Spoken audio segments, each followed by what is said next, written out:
Hello, fair shop owner. Dang, you're a big guy. Anyway, I'll need an extra pocket sewn into my combat gear. Got myself a very rare trinket. Sure thing. Yeah, I cleared out the old crypts, no big deal. I found the secret lair of an evildoer, a side boss, you know? All done, sir. Here's your upgraded gear. Yep. This is a one-of-a-kind trinket. Just attach it like so, and a swarm of flies will attack anyone that attacks me. Hold on a second. Did you just shove literal poop into your trinket slot? No, this is a rare trinket that I took off the remains of a valiantly defeated foe. Sure. But clearly it's poop. I don't think so. I mean, can you smell? I mean, the side boss did smell pretty bad, and the flies? But I don't smell anything now. No, I don't believe it. I mean, maybe you developed like a smell immunity. Let's ask Mole Man Joe. He makes a living with his nose. Hey, Mole Man Joe, you smell anything off? You mean that lump of shit in this guy's pocket? Aw, man, come on. Well, la-di-da. I collect and eat the entire town's droppings one time, and I'm called a freak, but this guy gets to wear a feces vest, no problem? Hypocrisy much? This sucks. Don't you ever be ashamed to eat yours or anyone else's poop.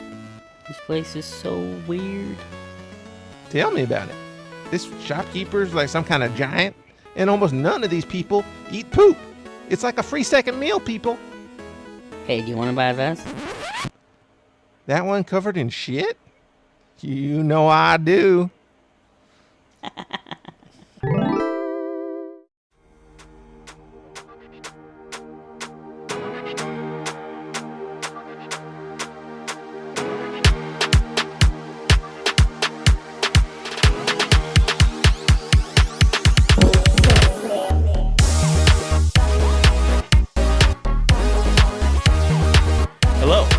Welcome to the Pixel Rift Podcast, the podcast where two best friends, one normie gamer, and one aficionado battle it out to see who has the better taste in games in order to find out the greatest game period. I'm one of your hosts, Alan Cruz.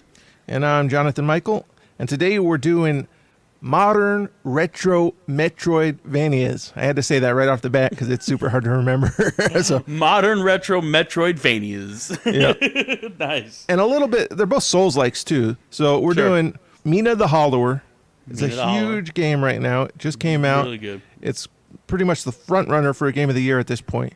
And then a slightly older game, Blasphemous 2, which is another game. It's just beautiful. I've been playing it again to refresh my memory.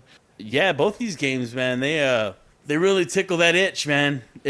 Both of these games take you back to loading up that Nintendo or loading up that PlayStation and like playing the old school type of game, but they're both like extremely refined versions of these games. Yes, and the weird thing with Mina in particular, I feel like I'm playing an old game. I'm 100%. Like, what is this old game I'm playing? Why am I back at like 7 years old? You know? Yes, 100%. Whereas Blasphemous never really fully buys in. It's got like a full visual layer of retro, but it just feels much more modern in the way that it moves. And it's a newer throwback, right? It's more of a Super Nintendo. Yeah, no, I would say PlayStation. I would say along the lines of Symphony of the Night. Yep. You know, it plays almost exactly like Symphony of the Night, to be honest with you. And it does have the CRT overlay, too, that you can change. You can up, like, how much CRT effect you have on it. So it creates the little CRT lines. Or you can actually do, like, the weird, like, curved screen effect. Oh, that's insane. That's part of it in the game options, We'll get to those eventually. Let me ask you real quick before we move on to the complaint corner. Mm-hmm. You finished Daredevil? No. I'm just going to keep asking. Okay, let's move on quick from that one. All right, I'm trying to think what else. Yeah, I guess it's just time to move over to the complaint corner.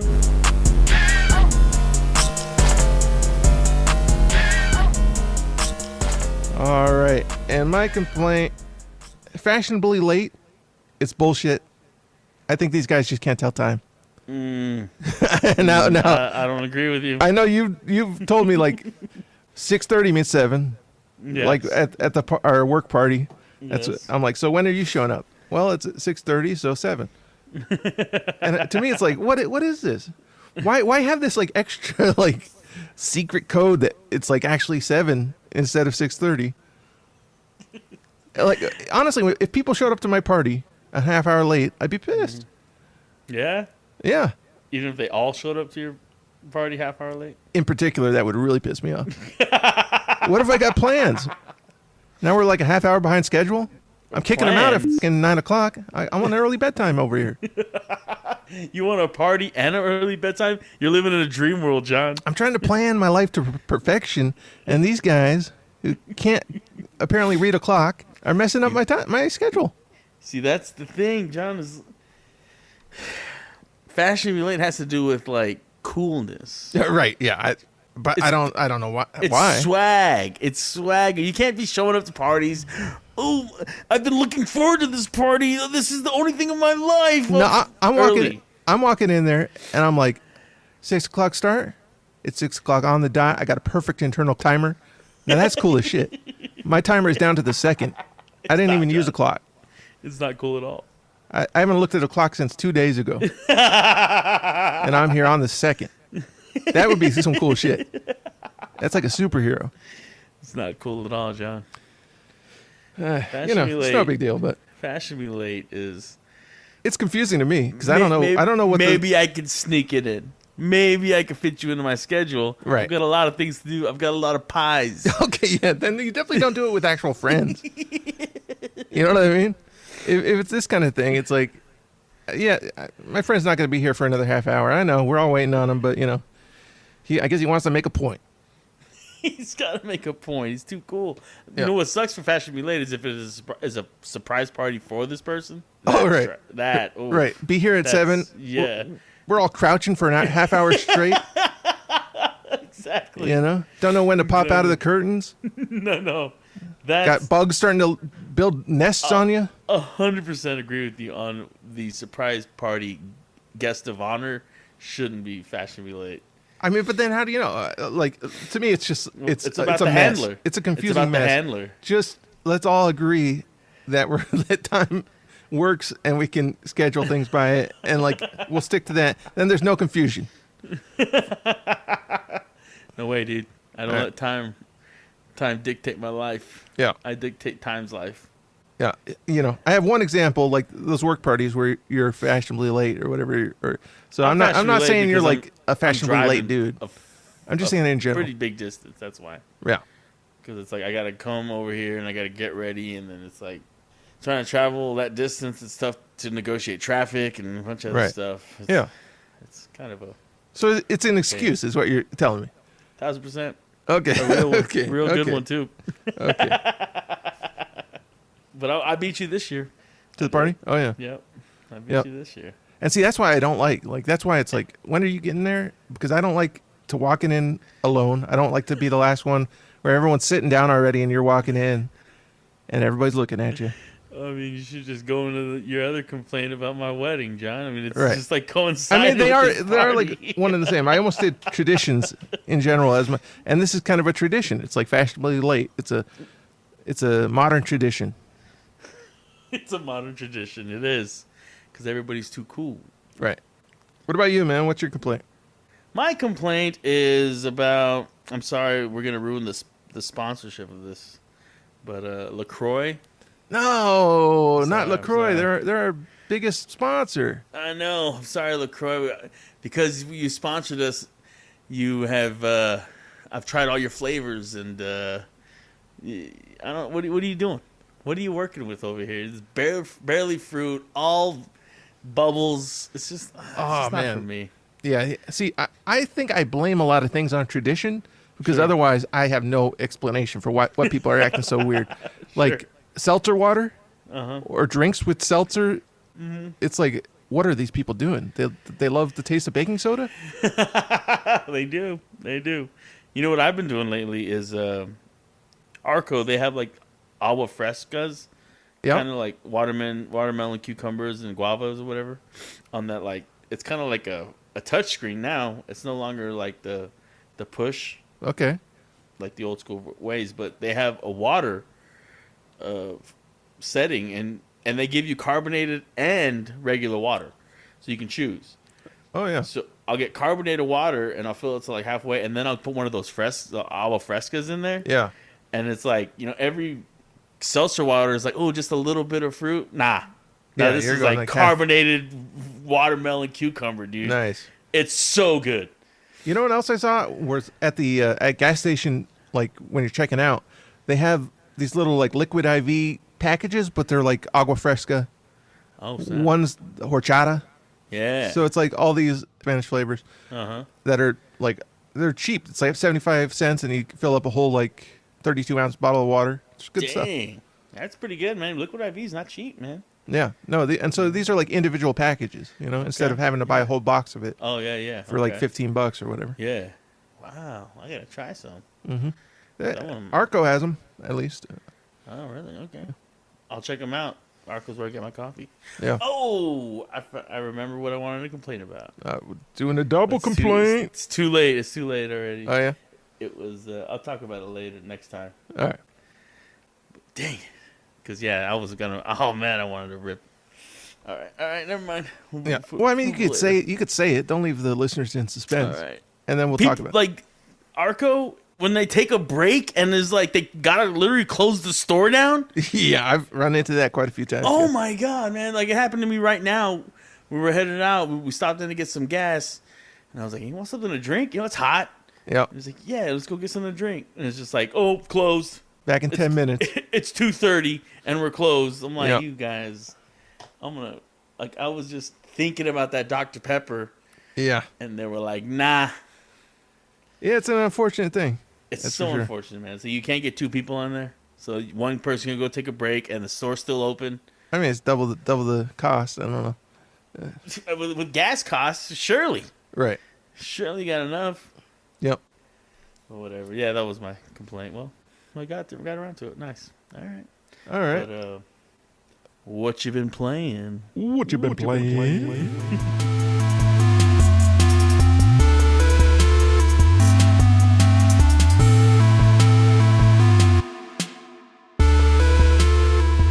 Brother.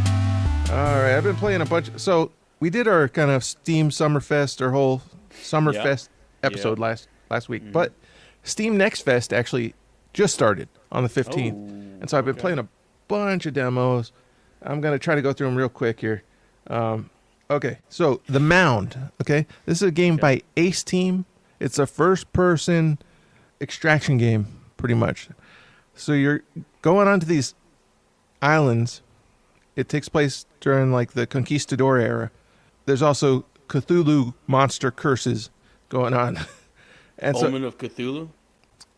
It's called The Mound. Omen of Cthulhu. Oh yeah, Omen of Cthulhu is the Wow, subtitle. That was crazy. So Ace Team make really weird games. They made a game called Rock of Ages, which is you just roll giant rocks down hills, smash stuff. They made a game called Xenoclash, which is basically Fight Night, except with weird aliens, and you go from like through an open world challenging these aliens to boxing matches. Okay.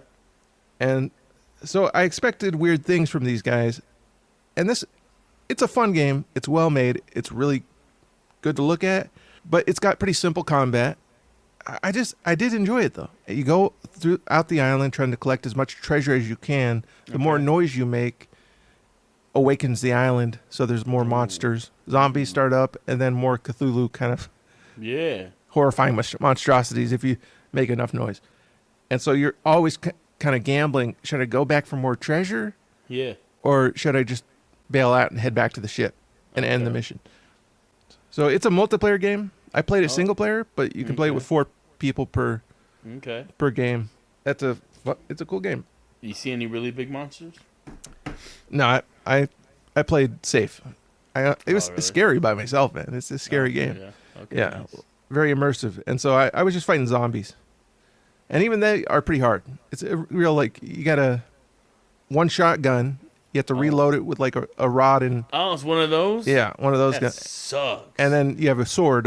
Aside from that. Okay. So each fight is kind of challenging, even against a single zombie. Okay, this game is so. Divine Frequency is the name of the game, and it's a Doom engine game that is a first-person, like Doom. Yeah. Except it's a Souls-like. Okay. Man, it's hard to describe how this thing plays. It's really surreal. The graphics are incredible for a Doom engine game. I played this game 5 years ago. A full version of it was available for free as a beta. Oh, okay. And it's just huge. There's this whole world of strange. It's like a dream world. So you never know what to expect from each area. And it's also really scary. Like it's pretty much a mix between a Souls-like and a survival horror game. Dang. Because if a monster gets up on you, it's like 1 or 2 hits to die, and you have your guns are pretty slow firing. Oh my gosh. And you got to really aim carefully. And because they die quick too. They die in like 1 or 2 shots.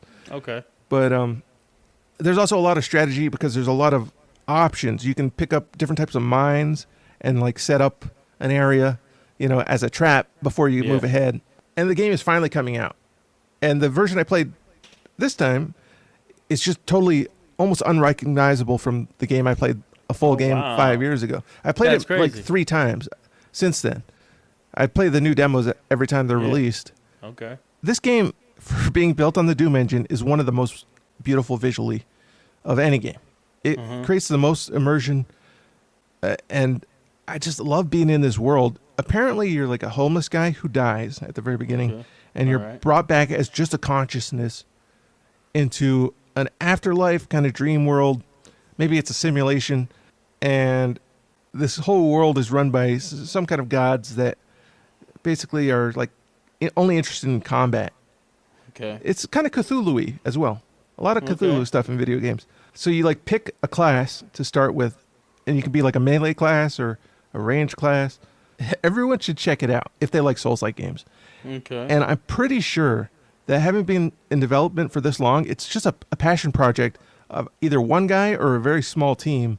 And what they've done with the engine, the amount of work they put into that alone, makes me think this game is going to be kind of like it could take up all your time. It could be your only game. I think it's going to be a huge game, just in terms of what you can do in it.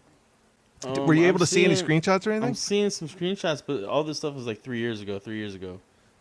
It still looks similar. The frequency. Doom's most frightening and disgusting mod. 7 months ago. Yeah. So it was a Doom mod to start. Okay. And it's releasing as its own game. Oh, okay. That looks crazy. Oh, this guy's fighting basically the devil with his hands. Yeah, when I downloaded the demo, I had forgotten. I think they might have changed the name. And I was looking at it, and it looked to me like a full 3D modern game. That's how good the sprite work is in this thing. But it's all 2D. Oh, okay. Like Doom. Yeah. So I'm seeing Divine Frequency Early Access coming 1 year ago. Huh. I don't think it released on Steam. Well, I'm on YouTube here. I'm not really seeing anything. Let me see on Steam. There's no video. See, it's like such an underrated thing, man. Let's see. Oh, here we go. Although they may have just changed the name. I don't remember it being called this. And you were saying you don't have Steam working right now? It was updating. Because you can see it on Steam if you search for it. But. All right, let me get the deck. Hold on. All right, let's see here. Let me see here. You said Divine Frequency? Yep. Yeah, these screenshots, man. Just looking at them now, it looks like an Unreal Engine 5 game in the screenshots. And another thing about this game, the combat is so satisfying. To take someone out, the way they gib and explode when you hit them, it's great, man. There's nothing quite like it in terms of detail. There's the demo here. The world whispers its farewell. Oh, damn. And just click through the screenshots. Oh, jeez. He's like a Venus flytrap. Yeah, that's like a spider. Oh my gosh, dude, this looks crazy. You're playing this game at night? Yeah, dude. I mean, as crazy as the monsters are, you are also like a badass. Like, okay. For me, I don't get scared when I have a gun. Okay, yeah. As long as I don't have to run and hide, the game is not too scary to be played. Okay. Dude, that looks crazy, man. Yeah. Once you ask me to run and hide, Yeah. I just hide forever. I don't come out. Sure. I get too scared. To ever come out of my hiding hole. In games like Outlast. Okay. And then I just stop playing. Okay. So another game that was really good is Hope 01. It's a side scroller, kind of like Mega Man, but then it's a extraction game. So you're picking up guns, ammo, food, all types of different devices to help you heal and interact with the world. So it's really like really complex. There's 100 types of food. They each have different calorie counts.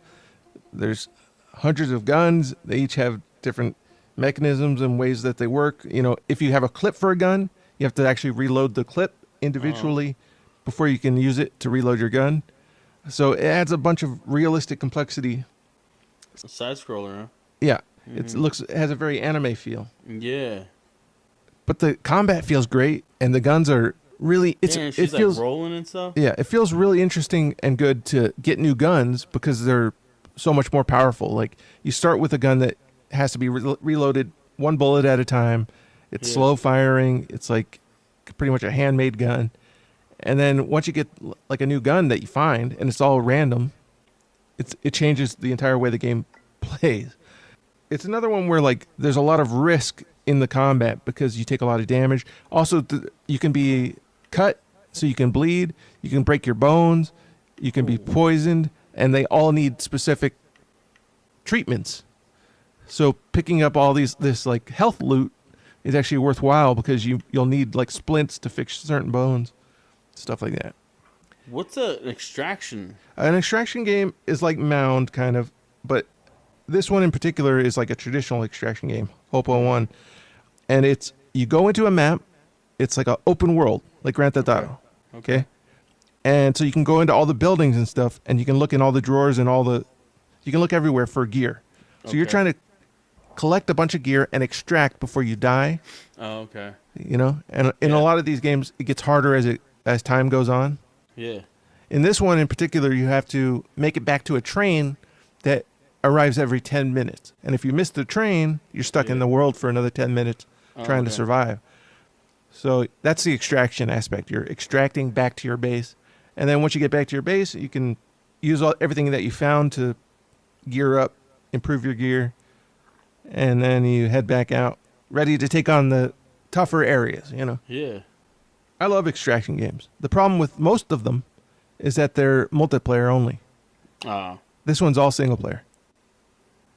It's kind of like Stalker, Warzone. That's it. Yeah. I consider that an extraction game. It's one of my favorite games of all time. Okay, the next game I played was Windrunners. This is like a game called Luftracers. Luftracers? Luftracers? Yeah, which is like an arcade game where you're a jet from side view, and your jet's like always falling, but you have to like either use your jets to keep in the air because there's gravity at all times, or you can use your guns shooting downward to keep yourself up in the air. And so that was an arcade game, like a score attack game, and this is a roguelike version of that. So I'm trying to think like if there's any games that you might be familiar with that. It's kind of like what's that game called? Raiden? Yeah. Is Raiden the old side scroller space game where you're? It's Raiden is up top view. It might be Gradius. Gradius. Yeah, Gradius. It's kind of like that except with gravity. Yeah, this game's really fun. Between each level, you get a new piece of gear that improves your weapons or your armor. It's called Luftrausers? No, that's the game it's like. It's basically a new version. It's almost like a sequel. This is called Windrunners. Windrunners, okay. You gonna check it out? Yeah. Is that Cthulhu in there? Oh, no, it's a mech. Oh, snap. What the... Yo! That's like Enter the Gungeon. like type of like... Yep. Yo, this is dope. Yeah, it's kind of a bullet hell kind of thing. Yeah. But you actually have like a really fast... It feels like you're actually flying a real jet, you know? and you have like a barrel roll that can dodge stuff. That looks awesome. Yeah, dude, so many freaking It looks missiles. really great. Oh yeah. Nice. Yep. Okay, and this next game is a survivor-like, right? So we all know what those are at this point, but this is called Snake Romancy. So you're playing as a King Kong Challenger-sized snake, right? Oh jeez. And the upgrades that you get, survivor style, are actually minions that sit on your back because you're such a big snake. So you get like orcs or skeletons to ride on your back. And the gameplay is like classic snake gameplay, you know, where you're moving a snake around and each piece of food you eat grows you by a certain size. Yeah. And so you can have an extra minion that gets on your back at that point.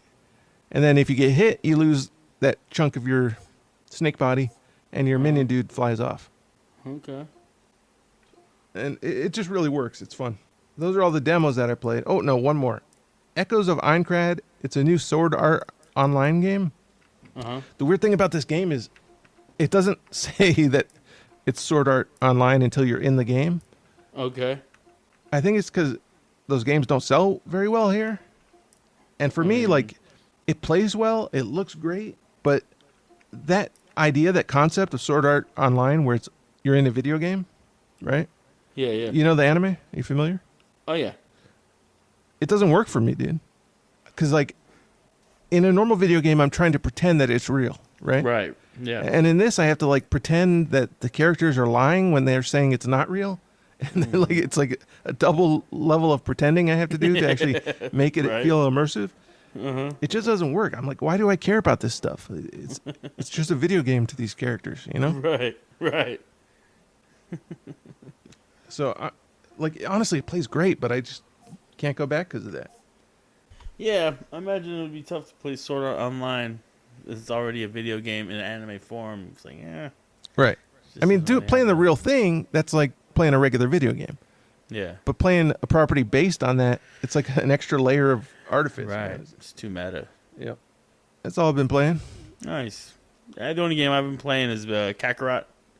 Oh, yeah? Because we're going to be doing Kakarot here in a little bit, so I've been playing that one. Enjoying it? I am enjoying it, Okay. but I haven't fought anybody yet. Oh, God. See, these games, man. What's up with Dragon Ball games? Starting with you just talking to hundreds of characters. No, man. I'm like, you should at least start out with, like, a fight of some kind. It's strange. Take it anywhere. I guess they assume you're already a fan. You're bought in. Yeah. If you're buying the game, you're there for Dragon Ball, which for me is not true. So I keep trying all these games, like hoping for a well-paced game to bring me in. You know what's crazy is, I don't want to get too much into it, but Kakarot seems to be, it's going to be playing basically Dragon Ball Z, but you're playing it, right? Is that how it is? It's the original story from the show? Yeah, Okay. yeah. It seems to be that. And it's like, they did this on PlayStation 2 with the first Budokai. Dragon Ball Z Budokai, you like played up until the Buu Saga. You didn't play the Buu Saga, but you played up until it.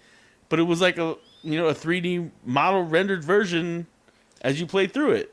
And right, they but it was went just away. the battles, right? No, you did. There was a storyline and everything. You went through all the storyline. Yeah. I mean, they show you the story, but you don't play it. I guess that's the difference. You're actually exploring the world here. Yeah, that's true. But I mean, like, the second Budokai, you replay the stories. They add the Buu Saga, but they didn't make it live action. Huh. And the same for 3. Right. It's like they finally came back to it like 2 generations later. Right. Yeah, it's weird, man. I guess people, if you love the anime, you want the original story. For me, it's like, I'd probably want something new. I don't know. You bite your tongue. Yeah. That's why I'm interested to talk about these games, because I have had a hard time connecting to Dragon Ball Z. But yeah, I've just been playing that. All right. We'll talk about it in depth when we have our Sprite fight with it. Yep. Speaking of Sprite fights. Speaking of Sprite fights.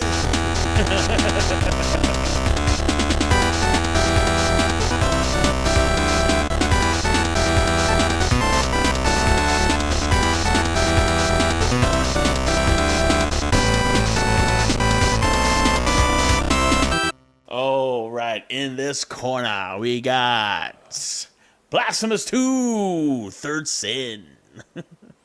Is it versus Mina the Hollower? Isn't that like that's like the boxing dude? Yeah. Oh, I gotta say, man, I really had fun with both these games. Yeah, I do too. I love both games. I went back, so I had played Mina right when it came out, and loved it. And I was like, okay, Mina's probably gonna win this one. But then I just today went back and played Blasphemous, and dude, it's just one of the most beautiful games. It really is. It's incredible looking. But by the end of my PlayStation today, which was like 6 hours, I played 6 hours of Blasphemous? I was pretty worn down, man. Whoa, yeah. I mean, yeah, it's 6 hours of any game. It's a grim game. Yeah, for sure. Okay, so let's try to segment these out a little bit. Let's compare the visuals. Oof. Mina is a straight up Nintendo game. Like Mina, NES. It's not even SNES. Right. It's actually Game Boy Color is what I think they're going for. That could easily be Game Boy Color, sure. Because I think like the actual colors they use stick to that system pretty much. Yeah, sure. But dude, the amount of detail in that world, like every pixel, like if there's a light source, they perfectly have the the rays hitting the walls and bounce, looking perfectly. Even though it's not simulated light, it's all done by hand, right? Sure. So it's just like this world is so detailed. And then Blasphemous, like you said, I mean, it looks so good. It's so smooth and detailed, but I think it's pretty much a 32-bit look to it. It does, but it's the feel of it. I know it feels like a PlayStation game. It feels like definitely feels like Symphony of the Night. Yep. It's like Symphony of the Night times 5, dude. Yeah. The detail in the animations is unparalleled in that game. I love seeing, like, there's executions that you can do on most characters that are unique. And like there's these little annoying dudes who are these small little guys with daggers. They drop from the ceiling. They always hit me and annoy me. And the execution on these guys is you grab them by the leg, put your foot on their head, and just pull until their head pops off. Oh, jeez. And then you throw the rest of the body down. It's so satisfying, man. Wow. What weapon did you choose originally? The giant mace thing. In which game? In Blasphemous? In Blasphemous, yeah. Yeah, the giant mace thing, yeah. And what weapon did you choose originally in Mina? The mace, yeah. Yeah, right? Me too. Yeah, double mace. Yeah, huh? That's what I'm talking about. Rubbing off on you, and I like the mace a lot. So I've opened 2 other weapons in Mina and in Blasphemous. Oh, wow. Yeah. I guess let's go ahead and just talk about the gameplay. Right? Okay. The system. So the gameplay for Mina, I have to say, was shocking to like how awesome it was for that type of graphics. Like, it looks like a Game Boy Color game. It plays like a PlayStation game. Yeah, it does. It's so smooth with that burrowing mechanic. That's very unique, right? Yes. So both these games have a lot of Souls-like blood in them. They both have Metroidvania. Oh yeah. Right.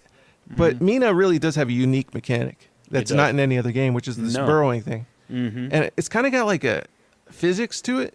It's like you're kind of like always popping. It's like an inverted physics where you're popping up. You're like a bubble underwater, right? Yeah, exactly. And the way that feels is really interesting. I like how you can jump out of it and get like a boosted jump. Yeah. Well, it's crazy. Cool. Yeah, because like you go under the ground and it's like running. You move faster under the ground than you do when you're standing up on the earth. Right. You know what I mean? So you can like skip underneath, go down, jump off. You know what I mean? Like they have certain sections where you have to go underneath, but like that area that's blocking you off, there's a pit right at the end of it. So you have to jump at the end. So it's like perfect timing. And it can be used as a dodge. Yeah. So let's talk about the combat a little bit. So we already said both games have multiple weapons you can choose. That changes up the combat a lot. But whereas Blasphemous is like a 2D Souls-like, very similar to tons of other games that are in the same genre. Yeah. Mina the Hollower plays like Zelda, right? Yeah, for sure. Top-down kind of Zelda game. Yeah. Which game is harder? Oof, that's a tough question, man, because I struggled with Mina at the bosses. Yeah. But Blasphemous is kind of tough the whole way. Blasphemous is intentionally punishing you. Yeah. Punishing you, I feel. Whereas Mina, I had a more difficulty with the combat. Yeah. Yeah, the combat in Mina is kind of like the weak point, strangely enough, for an action game. But it makes up for it in detail, in the world, in the exploration, in the unique encounters. Everything's different. All the enemies have to be approached differently. What's crazy about Mina was I thought it was a double-edged sword where you can do things in the game that you don't think you can do because it's so graphically limited. Right, yeah. You know what I mean? Yep. It kind of stops you from doing things, and then you'll do something, and you'll be like, oh, snap. Right. I know I could do that. Oh, that's like a modern thing. You pack that in here. 100%. There was a time where that boss I was fighting, he kept taking me out. Then I was like, all right, well, let me duck underneath, and then I'll jump, and then I can charge the hammer while I'm in the air. Yeah. Because it takes a little while to get into the overtop position. Yeah. And then I'll land, and then I'll hit him, and then I'll jump down. So I'm like, once I figured that out, that you could charge the hammer in the air and then go underneath them. Yeah. It blew my mind. Oh my god, this, I'm free roaming on this guy. Yeah, I like in Mina in particular, you're learning constantly how the game works, and it feels new. It feels kind of intentional. I just felt like I was always rewarded by the secrets, whereas in Blasphemous, it's a little more obscure. The secrets are so strange. If you find one, I guess you got lucky, but sure, you're never really For me, it didn't feel as kind of inviting. Whereas in Mina, I loved exploring the world. I knew there was stuff I didn't know yet, but I was excited to find it out. It didn't feel whereas Blasphemous, I sometimes feel I got to look up a guide. I'm too confused. Did you find the reward system to be pretty nice in Blasphemous? No. I kind of felt I was always getting something. Yeah, no, for me, I can see that. For me, it really misses the mark there. In particular, that's its biggest failing point is your souls. Every person you kill, right? You get this currency. Yeah. It's basically like a souls in a Souls-like. Whereas in Mina, you get bones, right? Okay. In Blasphemous, you get this stuff called guilt. Yeah. And you can't use it to do anything. You don't use it to upgrade anything. It's basically you go to a shop and you can buy items, right? Yeah. To me, it's just limiting because when I'm killing a boss and I get a bunch of this guilt, right? Yeah. I'm kind of that guilt doesn't matter to me. I need items to get better in this game. Yeah, sure. Whereas in Souls, one of the greatest, most intelligent design decisions, I think the reason I love them is that every enemy you kill goes into this pot as it may just be 5 experience, but that's the same stuff that's going to level you up. It's sure. It's all going into this real you can feel your damage going up with each and every point you add to it, right? In Mina, the bones, you can just every time you upgrade your damage with those bones, it basically doubles your damage. It does, yeah. No, you can feel it. They don't slack with the upgrades. It's not kinda. It's no. Right. Now this definitely kills this enemy that it took me 2 tries to kill. It only takes me 1 hit. Right. And in Mina, you're also getting the stuff in Blasphemous, all the items that kind of trinkets and you can actually buy stuff that increases your stamina in Mina. And that's kind of how it works in Blasphemous. You buy an item, it takes up one of your item slots, and that will increase whatever stat. You know what I mean? Right. Yeah. Where I just felt there were a lot more options, and I always knew what I was doing, where it was benefiting me. In Blasphemous, I was I hope I find an item this way, because if I don't, this soul stuff isn't going to do anything for me. That's weird. I had a different experience. I was always getting stuff. I mean, you're finding things, but the souls don't do anything. I'm not, but in Mina, it's the same way. Your soul, every person you kill increases your stats. Every single thing you kill. So even if you're running through an area again because you died, it's worth it to kill those guys because that will increase your damage, your health, your defense. You know what I mean? In Blasphemous, you got to get to an item. You got to you gotta find an each item. is And there's how lots you of them. upgrade. Yeah, there's lots of them. But in Mina, there's items too. So not only do you have the stat leveling, you also have the items. How many items do you have in Mina? Because the only items I really had were my There's weapon. like 40 trinkets. The trinkets. Did you find any trinkets? I didn't find any trinkets. They're always hidden, dude. They're always in really? secret areas. Yeah. Oh, see, no. And or you can buy a few of them, I think. And so the trinkets act like, in Blasphemous, you can go to the statue carver, dude. Yeah. And he you choose based on how many little wood carvings you have. Right. And he adds them to your large carving, and that changes your stats. Anyway, those act like trinkets. They're the same in Mina. Oh, yeah, although actually, there is a kind of a kind of like soul system in Blasphemous, and it's your weapon skills. Mm-hmm. I don't know if you open that or not. It takes a while to open it. No. And that actually adds special attacks to each weapon. Nice. But those aren't... I got one special attack. Yeah. Okay. Where it'll add one hit that turns it into a flame shot. Yeah. That's that. I got that one. That's that area. And but those things are just, again, they're like, you find one of them somewhere. You know what I mean? Right. It's like you get one upgrade point, and you found it somewhere.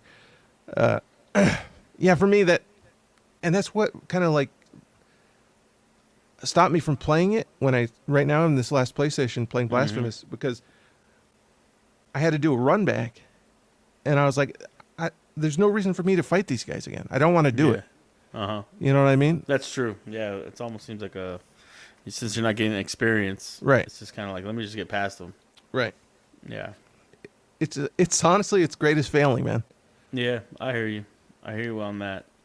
Because Mina, everybody you kill, you're getting something. Right. You're getting bones. You're getting, yeah. Yeah. That's true. But I didn't really... I just kind of feel that's kind of how Castlevania always has been. Every enemy, you still got to kill. You leave, you come back, you got to kill these guys. You leave, you come back, you got to kill these guys. Right. But Souls likes what they... the revolution, the what makes them so beloved, in my opinion, is this thing. It's this: every enemy gives you this valuable resource, whereas classic Castlevania games aren't necessarily like that. I don't think. Oh, I mean, I forget how it works. You level up in Symphony of the Night with experience, right? But you don't spend it. You don't lose it. No, you just kind of always have it. Right. You can lose it in this game if you die and you don't recover it. Yeah. Mina is rough, man. Mina starts as hard as the game gets. Oh, okay. Because right from the jump, you have one life. If you die and you don't get your loot back, you lose it all. And I lost my entire savings probably 4 or 5 times. Yeah, seriously. And then eventually, after 2 or 3 dungeons, you get a second life, which halves the risk. Oh, okay. Nice. And so it becomes much easier at that point. Also, you have a bunch of trinkets that... the trinkets are really interesting in Mina, man. They're really unique. One of them gives you who's that little chain guy in Mario Brothers 64? The guy on the chain. He's like a ball. Looks like Pac-Man. Oh, he's the Chomp Chomp. Yeah, Chomp Chomp. Gives you your own Chomp Chomp on your character. One of the trinkets. Yeah, and so it's dope. if you get near anybody, he just reaches out and chomps them. Oh, that's super cool. Yeah. One of them, if someone hits you, you release a bunch of flies that go and attack them. Like a retaliatory strike. One that I have right now is if you die, you come back to life with half health. Oh, that's pretty. That's a trinket. That's pretty right there. I'll take that. Makes it so much easier. Oh my gosh. Yeah. Wow. So when you, what is that little counter thing that happens? I never understood what that was. When you die and stuff, you get this thing where it's you have 450 bones, and then you can switch it over to something. I'm not sure exactly what you're talking. When you die, it says you have lost this many bones. Uh-huh. They will permanently be lost if you don't get them before you die again. Yeah. That's what it tells you. But what I think you might be talking about is when you level up, when you get enough bones to level up, it automatically takes you to a screen where it says, what do you want to level up? No, it's not that. It's and you can convert those into a permanent bone. Right. This happens you don't lose when you die, you choose how many bones you want to get, and then like all this treasure just starts popping out of you, like all the bones that you got, like it was banked or something, and then you're like, oh, I want this now, and then it's like, psh, well, you're talking about like in your burrow. Did you go into your burrow? Yeah. Okay. Is that what you're talking about? Yeah. And you go to the top right, and you can convert your banked bones, which is like the permanent bones, into usable bones again. How do you bank bones? It's when you level up. Like so, when you level up, you get an option. It says, okay, you found 400 bones. That's and that last one is. That last one is turn it into a permanent 400 bone. Yeah. Okay. And then so you can use that later to like if you wanted to level up something that requires more bones. You know what I mean? Like because sometimes once you've leveled up attack once, then it's going to go up to double the cost, right? Okay. And so the next time that you get 400 bones, it says like, oh, you can level up, but you can only level up defense or stamina or whatever. Yeah. And you're like, no, I'm going to make it a permanent bone so that next time I get 400, I can bank it up. Get strength again. Yeah. 800 cost. Okay. Yeah, I don't know what the hell that was. I was like, what is this? I guess these are and they don't bones. tell you. So, I mean, it's kind of like the whole game is like that. But for me, it worked. Like, there is some frustration with it. Sometimes I'm like, couldn't you have told me this? Like, give me a hint, right? Give me something. Give me Come something. on now. But overall, it just works for me because, like, in the town, the newspaper you get always tells you where to go next, right? It says, nice. like, zombies seen in the graveyard, you know? Yeah. It's like, oh, okay, I guess I'll head to the graveyard then. Okay. And that's like as close as it gets to giving you an actual hint. It just says it says zombies are in the graveyard. I'm not telling you to go there, but they're there. Saying, hey, you go there, you might get something. Right. And the coolest thing about we talked about gameplay and graphics. I'm just going to go into kind of general stuff because Mina the Hollower, what's so interesting about it for me is like the town. Yeah. The town that you go back to, your home base. Every time you go there, it's different, man. Everyone says different stuff.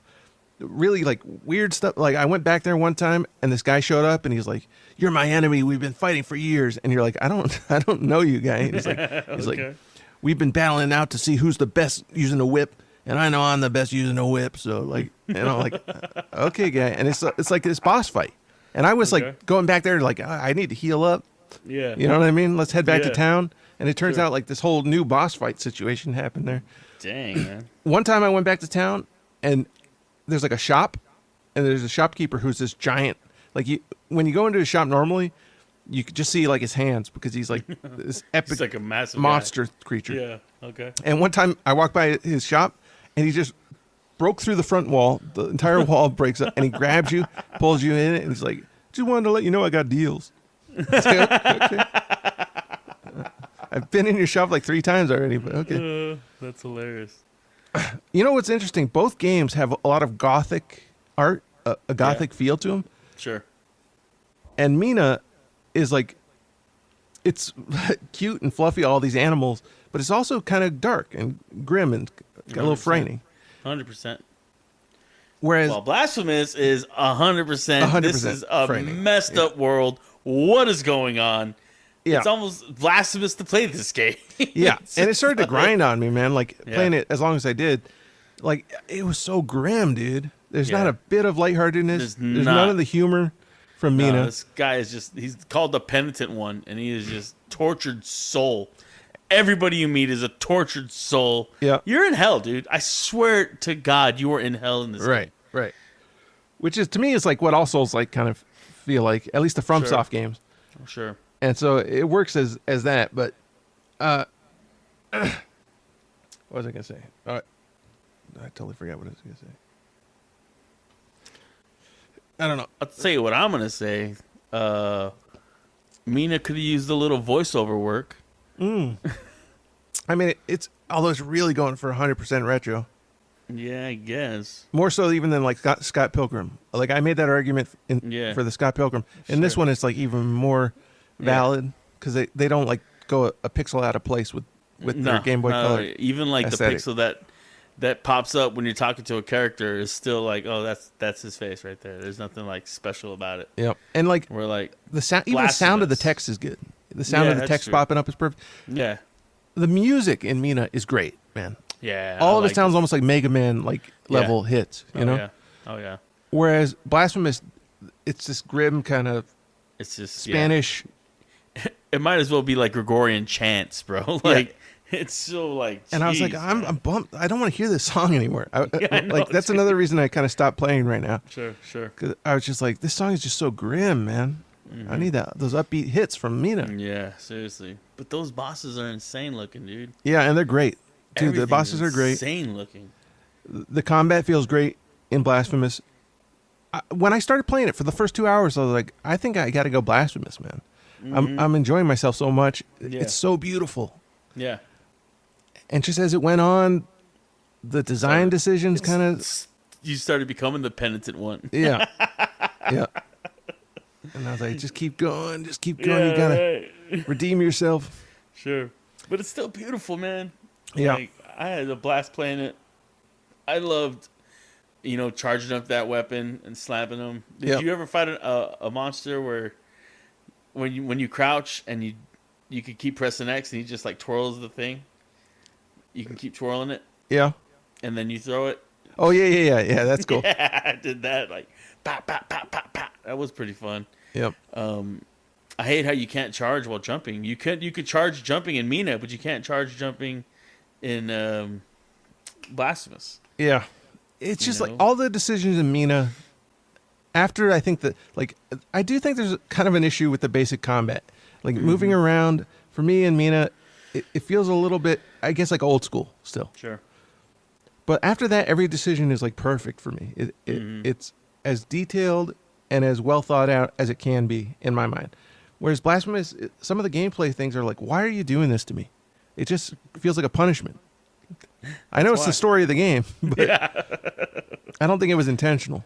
Uh-huh. Although, again, I love the story, dude. That story has really got me hooked. Crazy.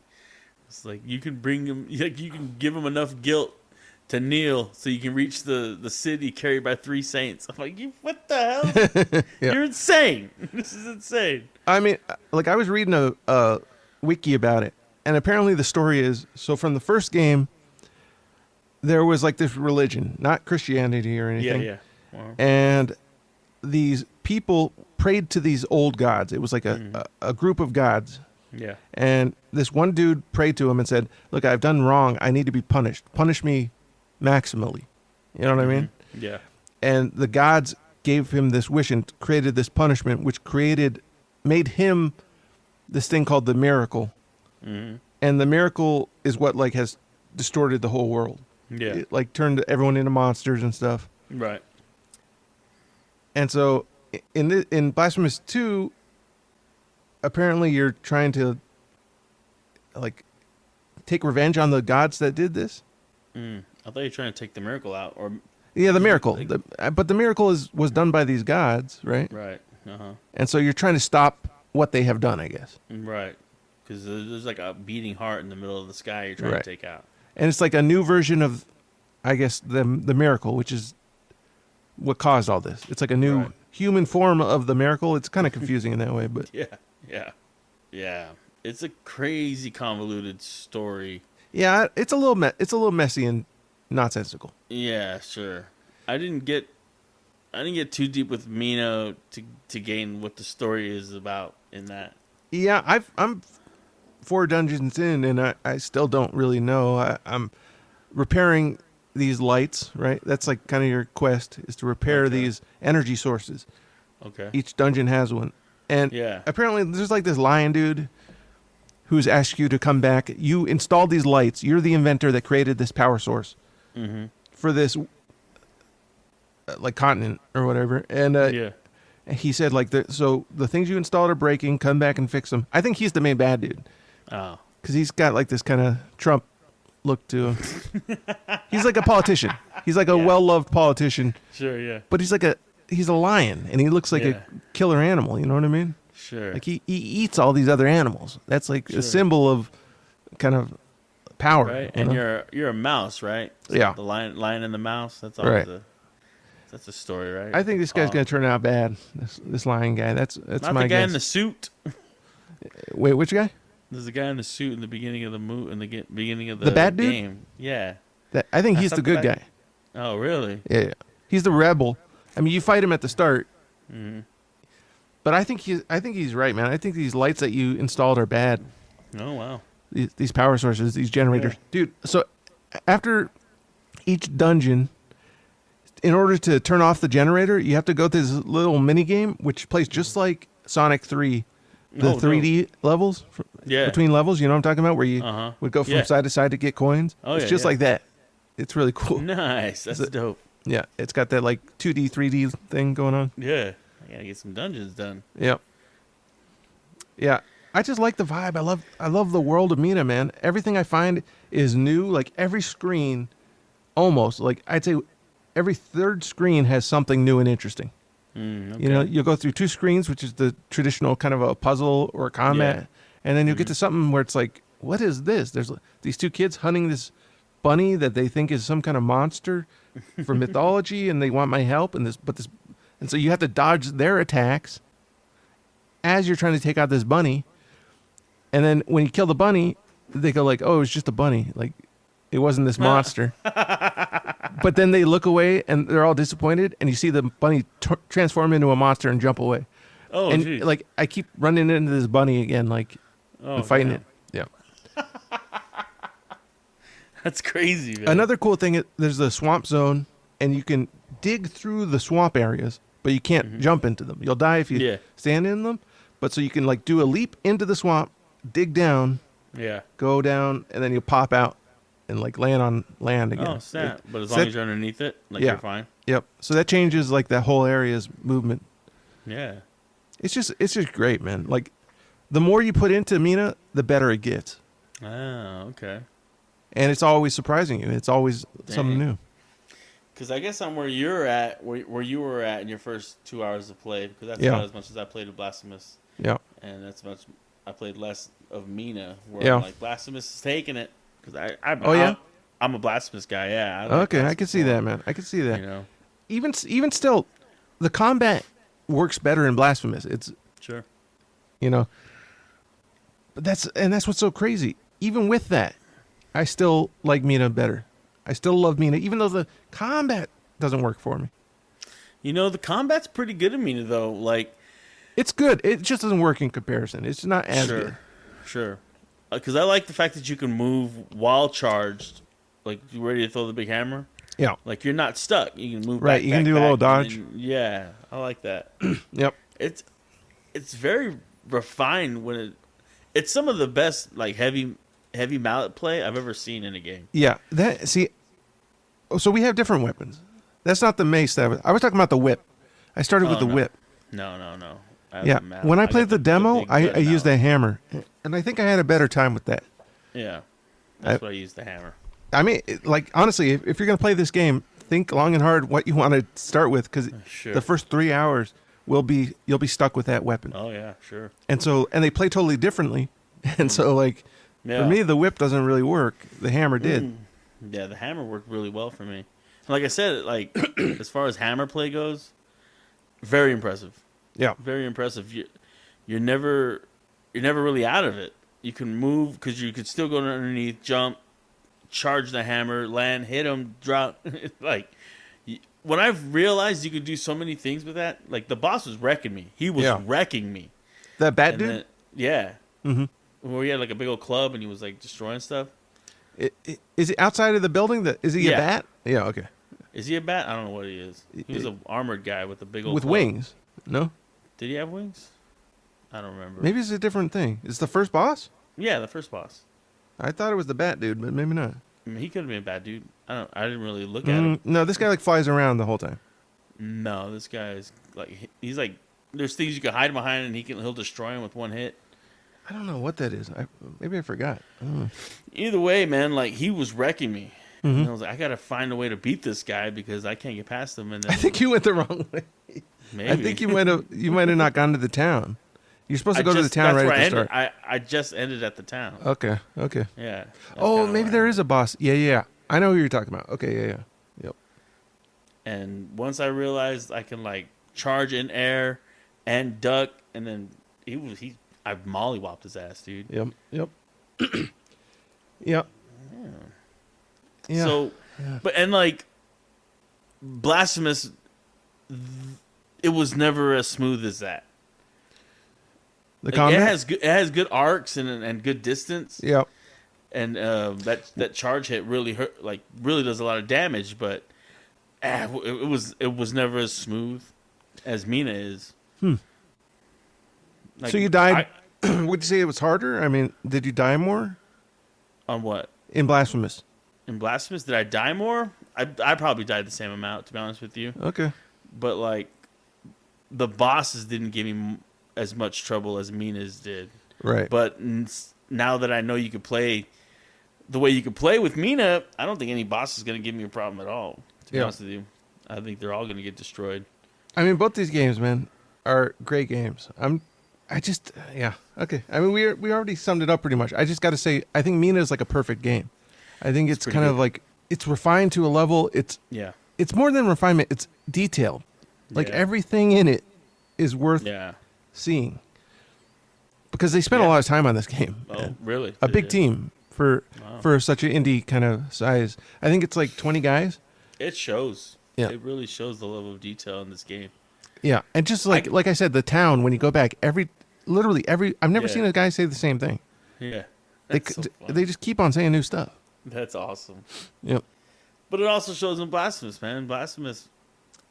Yeah, the detail visually especially is spectacular. Yep. You know, those monsters are weird. You know. Yeah. It's really that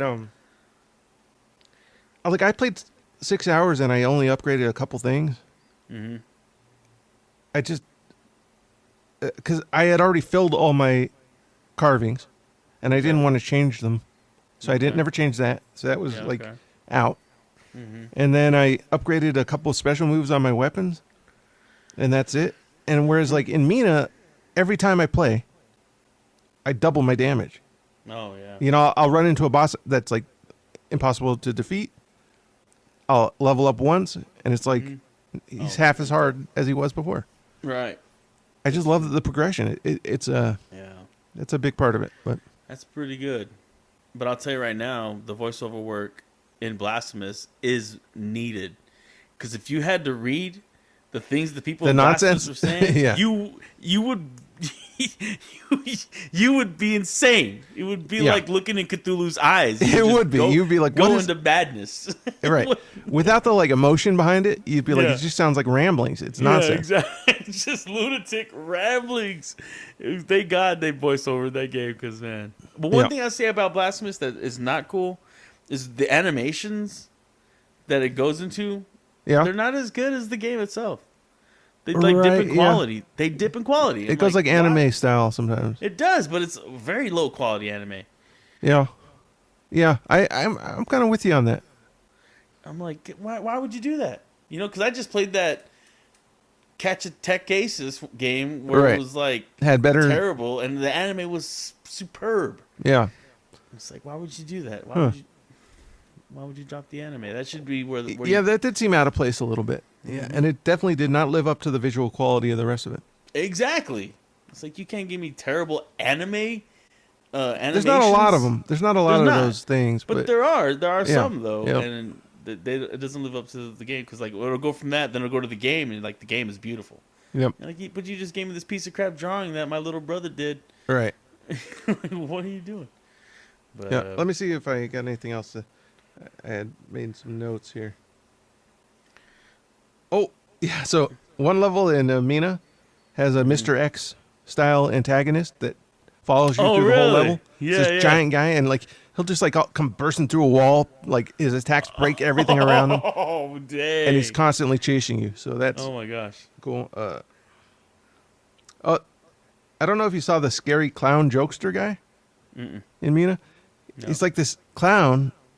Like he'll pop out of like bushes and stuff, like random bushes that seem innocuous, and he'll pop out, and he'll be like his whole head like opens up, and it's just teeth, and it'll like scream, and it'll go like it plays like a weird noise, and it's like a jump scare, but then he'll just tell you like a dad joke, like a terrible knock joke, and you're like, what is this dude? Something? Yeah, I'm sure he's gonna be like an optional boss at some point. That's hilarious. I've run into a bunch of optional bosses, dude. Totally Pennywise. Yeah. Oh, it is like clown. Pennywise, yeah. Yeah, 100%. Dude, there's like the secrets in Mina are so cool. There's so many of them. If you just explore like everywhere looking for secrets, you'll run into like whole other areas with side bosses. I love it. Wow, that's awesome. I'll check that out. Yeah, Because it was fun. I had fun playing both of these games. nice, man. I really thought did. Blasphemous might kind of be a little too soulsy. It can be rough for me, man. It can be, but you know, once you're like, okay, I'm gonna save right here. Okay, then I can go and explore. Right. Oh, speaking of which, the saves are like the runbacks are too long in Blasphemous, man. Yeah, that's true. And That is and true. one other thing that a bad design I felt playing it again is there's teleports, right? So you can teleport between zones, so you don't have to Okay. do huge runbacks.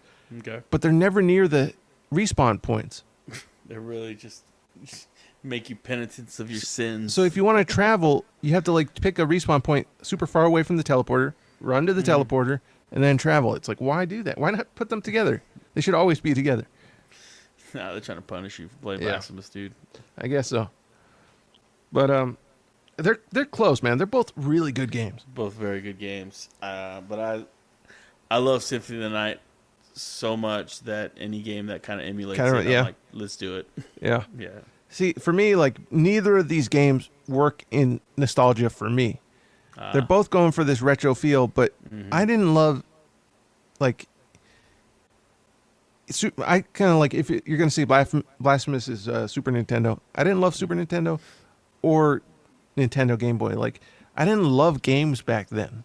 I played them since I was 6 Yeah. when we got the NES. Uh-huh. I played games, but I didn't fall in love until pretty much like the N64 and a little bit beyond that, and it was mostly in PCs. It was stuff that looks like Half-Life 1 to Yeah. me. That's where I get nostalgia. Ugly. I love it. I don't know. It's beautiful. It's the, you know, when I look back and see the blockiness of like PlayStations or the old school like PC games, I'm always like, how did we think this was like awesome?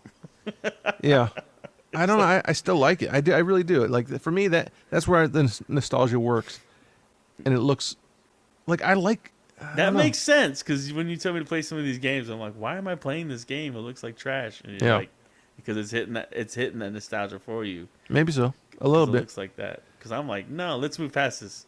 The faster we move past this, the better it was. Because like, And the weird thing is, like back then, when I played those games, I was so into getting like even slightly better graphics. Like that's what the nostalgia is about. Is going from PlayStation to Half-Life 1. yeah, You know what I mean? Going from Quake Yeah. 2 to Half-Life 1, where in Quake 2 it looks the same. It's pretty much the same engine, except in Half-Life you added textures to it. sure. You know what I mean? And so Yeah. like, it's weird that I finally got beyond that, but that's all I wanted is to be back there fighting for every little bit of graphical fidelity. It's so funny because I remember playing a lot of the sports games, and they had the blocky characters. And I Yeah. was like, this is practically real. Yeah.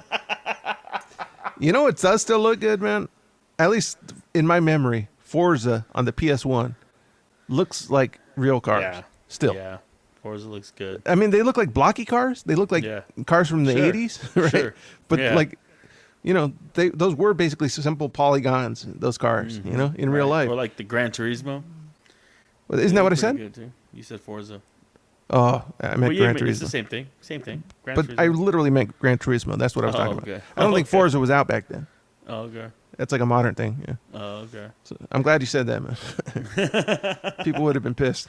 All right. So let us know what's your favorite game, guys. Yeah. We still got the giveaway going on. Yeah, go ahead and vote. Send us an email at pixelriffpod@gmail.com with the headline, with the subject, Mina versus Blasphemous, and tell us which one you think is the better game. Or you could vote on Instagram or X or TikTok and let us know which one you preferred. Yeah, with the handle pixelriffpod, right? That's right. Sorry about that. All right. Now it's time to move on to the appreciation situation.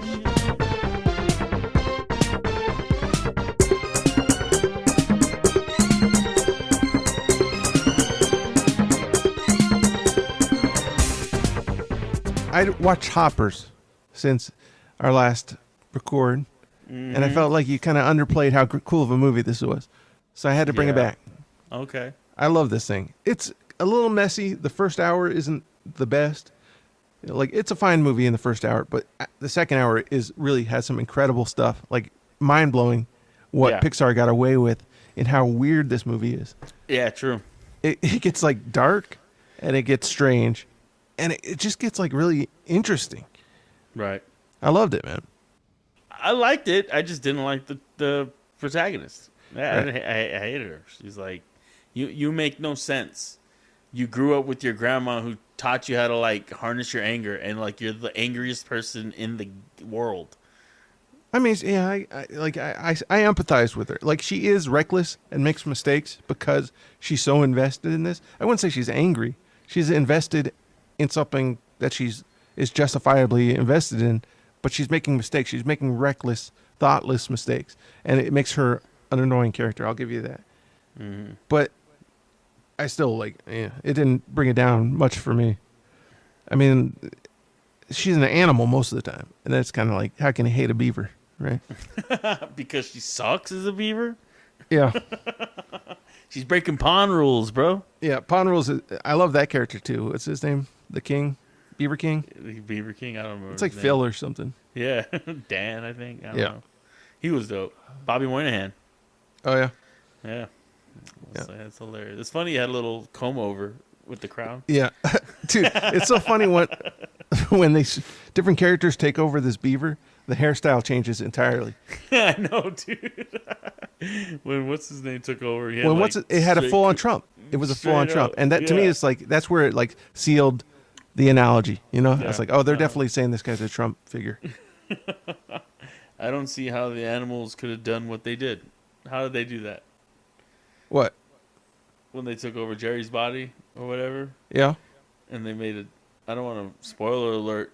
Right. Oh no, that's what made me think it must be a dream. Actually, that part was like, I was kind of distracted, but that is a nonsensical bad part of that movie. Yeah. What the heck? How is that even possible? We can't even do that, and this Animal Right. Kingdom is doing this. And it takes this person like years to build this beaver character. Yeah. Yeah. And they do this with Jerry, and I don't know how long she was out. Not that long. Right. Hours. Yeah, that part is really weird. I really thought they were going to say it was a dream at some point, but they just kept going with it. And I'm like, all right, I'm on board. Right. But it was fun. I had a good time. You know, my wife loved it. Oh, she did? Oh, she loved it. Gosh, Yeah. she's so much smarter than you. Yeah, no. But I still maintain that the protagonist sucks. Yeah. Yeah. I mean, I think she's supposed to be kind of a flawed character, but I don't mind flawed characters, but she literally ruined lives. She ruined the lives of the animal kingdom. She ruined lives of... okay, hold on.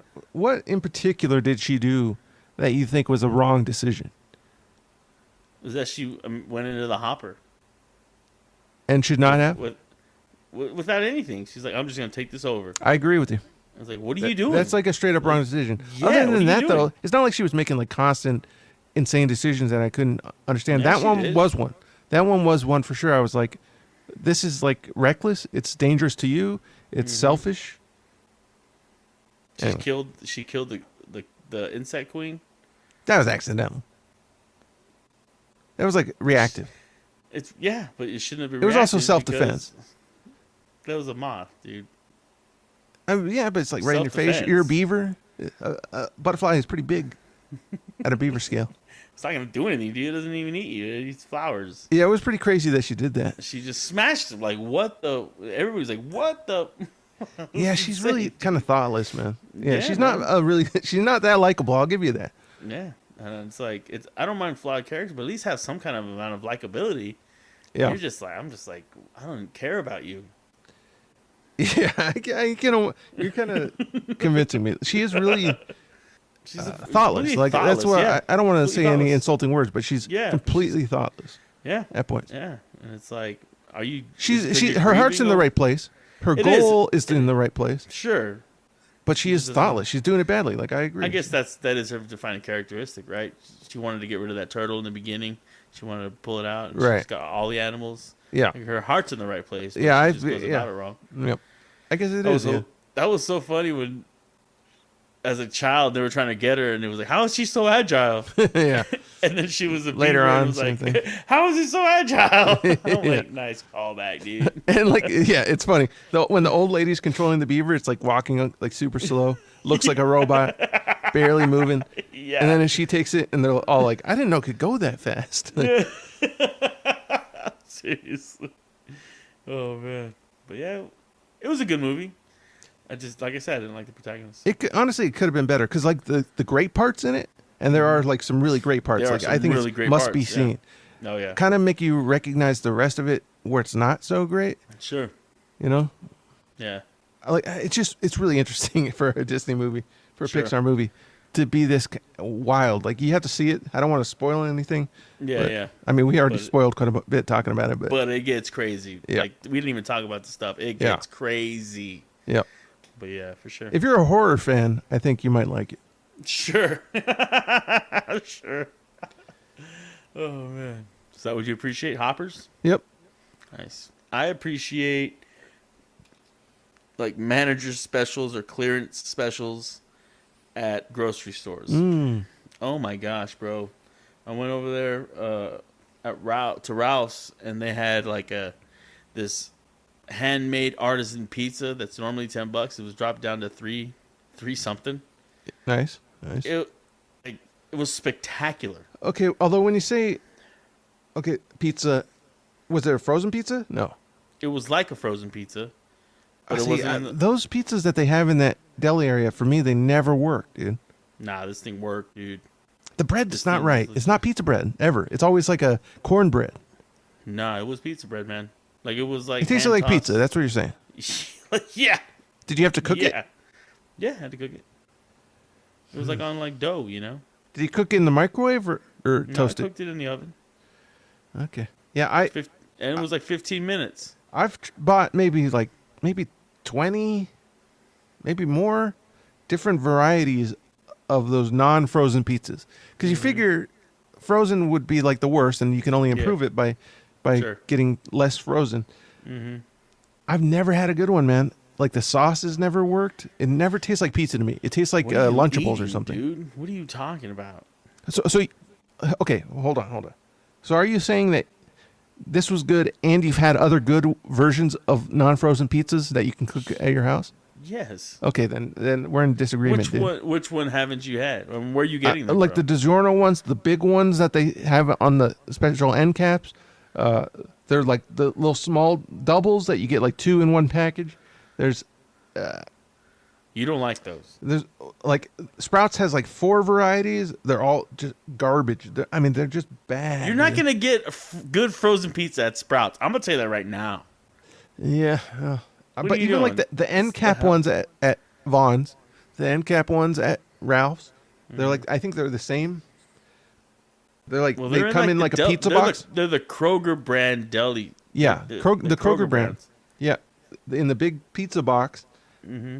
Those are not good at all, is my opinion on that. Insane, dude. I don't think they use mozzarella cheese. I think they use, I don't know, provolone or something. It tastes like, it just doesn't taste right. It doesn't taste like pizza. You're insane, bro. This thing tastes like pizza. This thing tastes like I just made it.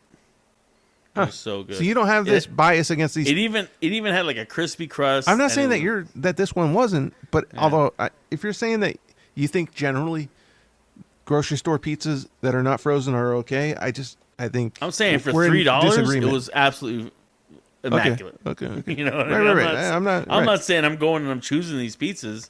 I'm just saying if they're marking down this pizza from $10 to $3, that was worth $3. And right. It was very decent. No. The deal's a deal. It's a good deal, but yeah, it's just weird to me that these pizzas, why aren't they good?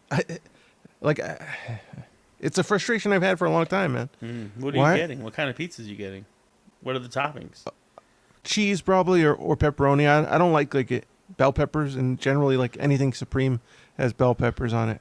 So, like the toppings are fine, I guess. The toppings is not the problem. The problem is the sauce, the cheese, and the bread is not like normal. Meat it's not with like amazing sausage on it, like bacon. Nah, and see, pepperoni. Are you being convinced by the meats? Like that's my thing. Like the entire experience was awesome. It was so good. I'm just trying. I want to know. Like here, I want to know if I should give them another try. Because for me, they're out. They're out permanently. I will never eat another non-frozen pizza from a grocery store. But if you're saying that you think that there are good ones, I don't know, man. That's why I'm kind of fighting with you, because it's like because you don't know what you're doing. I'm gonna have to start buying these fucking pizzas again. Let's see if I can find an image of these things. I mean, they look fine. They look real. Again, like I don't know. Okay, here's check this out. Costco pizza. Tastes like that stuff. Do you think Costco pizza is okay? I do like Costco pizza. Well, then we got a problem. You don't like Costco pizza? No. You're insane. It doesn't taste like pizza, dude. It tastes like I don't know, some nonsense. Doesn't taste like pizza? Yeah, it tastes like nonsense, dude. You're crazy, bro. Look, I don't dislike it in particular. It just doesn't taste like pizza. It tastes like wow. So the bread is not pizza dough. It's something else. Sure. I don't think it has yeast or anything. It's not pizza dough. And then the cheese is pizza dough. The cheese is cheddar cheese. No, it's not. At Costco, I think it is. It's like a mix between it's the cheddar. Most stretchiest of all the pizzas. Well, stretchy isn't what it's about. It's about being mozzarella. It's about being creamy. Mozzarella is stretchy. You're not gonna get that stretch with cheddar. Sure, it can melt into a stretchy thing. Close, dude. Does Costco not have multicolored cheese on it? Orange cheese? No. Are you sure? Positive. Yeah, no. To me, it's provolone. Provolone cheese is a mozzarella substitute at times, and it works if you mix it with mozzarella. But if it's just provolone, I think that's where it doesn't work for me sometimes, man. You know, another thing, they often have whole tomatoes in them. You don't like whole tomatoes on your pizza? No, dude. Or like chunks of tomato in my sauce. It pisses me off. I love whole tomatoes on my pizza. Not whole tomatoes, but like tomato chunks. I do like that. Oh, yeah, that's gross, dude. I don't like it all the time, but like when I do get it, I find it a little refreshing. Huh, it's a weird shape to it. Yeah, it's because it's like hand tossed, hand was stretched. So was the dough raw when you got it? Yeah. Oh, that is good. I know. It was good. That's what I'm saying. The crust crusted up. It was legit, dude. Was the crust? So it was not cooked at all? No, not when they. No. Okay, that's a little different. The ones I'm talking about have some level of pre-cook. Yeah, no, it wasn't that. But that thing's $10. You see, that thing was $3. Yeah, it's looking impressive, man. That sauce looks good too. Like a lot of the time, it's just raw tomatoes and nothing else. Yeah, sliced. No, that's some good stuff right there. What I sent you, that was a legit 3-meat pizza, hand stretched. Honestly, that looks pretty good, dude. Oh, I gotta order some pizza. Yeah. Me too, brother. But that's my man. appreciation to get something that usually is a high price is dropped down to something like super cheap. Yeah, clearance, man. I love that stuff. Love it. Yeah, on Monday that Ralph's, it seems like all their bakery stuff goes on clearance. Yeah.